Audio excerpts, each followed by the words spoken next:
I lead sales for Parsec, so Eric and I work together, and so I'm here with Derek Liu. Derek is Associate Director at the Media Kitchen, which is a media agency in New York, owned by NBC. I've known Eric for 6 or 7 years, I can see it, 6 or 7 years. We've worked together as colleagues, and now we have a client relationship.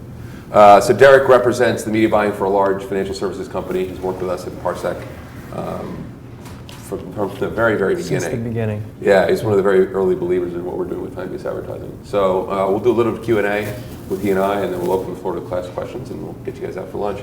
So the first question for you is, you guys have worked with us for quite some time. What is sort of your client's philosophy on digital media buying as a whole? It's my philosophy. No, Okay. just kidding. I just remember walking out of a meeting with you, and it was after meeting with so many mobile companies and not knowing how they were all different, whatever. I walked out of that meeting and I said, "This is the future," and I said, "We got to work with these guys. I'm so excited to share with the client everything that you guys do." I really understood. You laid it out beautifully, and you showed me a demo link, and no one's ever walked in the door and showed a demo link on the phone before, just like that. There's always some sort of not knowing and trusting the hand behind mobile, but you guys, fluid, totally easy, walked out of that meeting, and it's been great ever since. Thank you for having me. Sure, it's my pleasure. So my client is tasked with, we are in a situation where we're producing a lot of content. We don't necessarily sell anything. We're not looking for lead gens, but we're creating content, and we want to distribute in channels that give us engagement. And I say content loosely because content can mean many things. We say content as we're producing videos, we're producing infographics, but I could see CPG clients creating content to provide value in other ways. Tell you that there's something on sale, tell you that make you aware of some other new product. We drive content because we drive engagement because we want to provide value for that end user. We're sharing information, we're exploring new topics. So you guys give us a mechanism to do that in a space that is very important. It's a very important channel for us. That sort of answers your question. Yeah. But when you look at all the channels that we have available to us, and as marketers, the only channel that doesn't disrupt attention is probably search.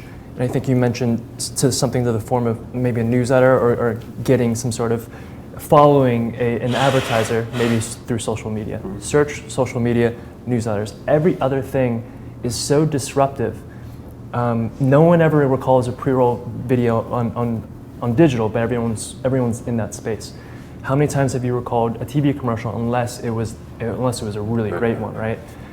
Print, radio, all forced mechanisms of attention, right?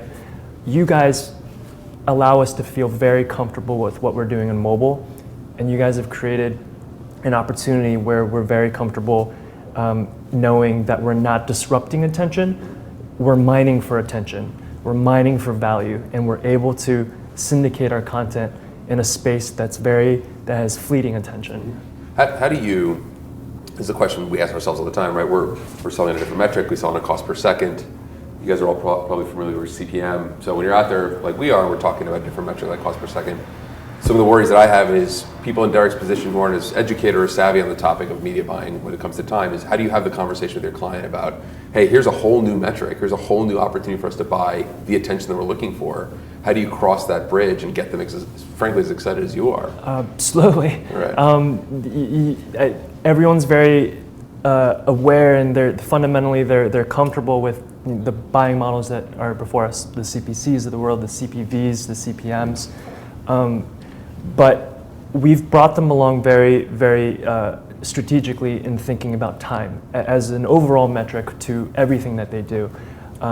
Time in the form of in different channels, and that can mean a lot of things for on social and a lot of things on an actual article page. If we were to syndicate an infographic, we're measuring time on that page. When we're doing a mobile unit, you guys are the only ones that are sort of transacting on time or building a foundational tool so we can measure it from out of the box, which is really invaluable to us because at the end of the day, we can tell our clients, hey, this campaign generated this much time which is very impactful, more so than impressions, more so than clicks, because we know that we had meaningful engagement, we had meaningful impact on particular campaigns. Yeah. One of the things that Eric talked about was sort of this idea of using time as a proxy for getting an understanding of who's actually spending time with your content. It's one of the things that we talk about is you start to learn a little bit more about the content that you have when you look at time as a measure of success and not clicks or impressions. What are the things that you guys are seeing as it relates to data that we're either providing to you, or what is the data that we're providing to you that theoretically is giving you insight into how you should be looking at the rest of your media buy?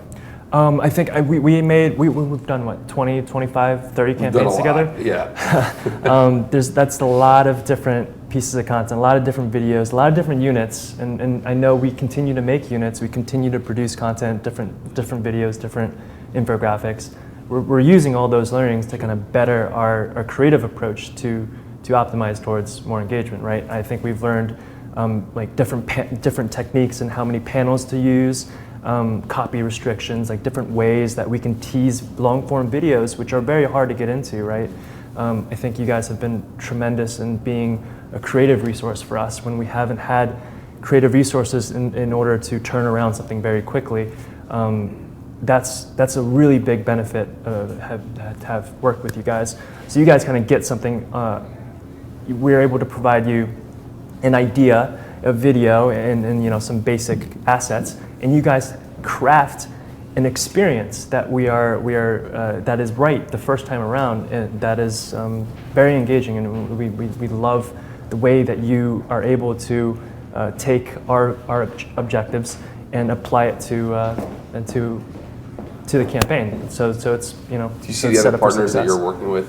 Do you see the other partners that you're working with taking this sort of leap of faith into saying that, like, all right, well, impression-based buying is what I'm comfortable with, but I really want to try this out, or is it really sort of? I mean, we've worked with other partners who are fundamentally like set up to measure time. They have integrations with Moat, but they're not using it to the extent that you guys are. They're very, I guess, skeptical about having the resources. They don't have data scientists like Eric on staff. Let's be honest. They're slow, and you guys are kind of ahead of the pack. I was having dinner with another mobile vendor the other night, and he honestly said, "Watch out for these guys. They're very skeptical. Like don't think twice about the data." But I told him if you really knew what your end goal was and how important that is to not just my client, not just my agency, not just to this entire industry, I think he would get the bigger picture. So last question I have, and then we'll do a little Q&A, is you see people like me come in your door and tell you how great they are all the time. It sounds like there's obviously a lot of sort of enthusiasm you have about what we're doing. Where do things like attention metrics and where does time-based advertising go from here? What is in 2 years from now, either your client or you as an individual, what is sort of your expectation of where the market goes? My expectation is that it's in the hands of those who want to push this innovation. It really is in the hands of the clients to sort of grow out of older cost models and want to explore something that is going to challenge them as a brand, challenge them creatively, challenge everything that they produce, the messaging, because it's already here, and I think it's a form of agency partners, consultants, and clients just getting on board, and that's going to take a little while. It might take some more thought, might take some more of these events, right. more of you guys getting a little bit more press, but I mean, it's in the right hands, and you guys are, I think, should be replicated, and if not, then more power to you, because we will continue. Be replicated. Yeah, we will continue looking forward to you guys for that thought leadership in terms of this space. Cool.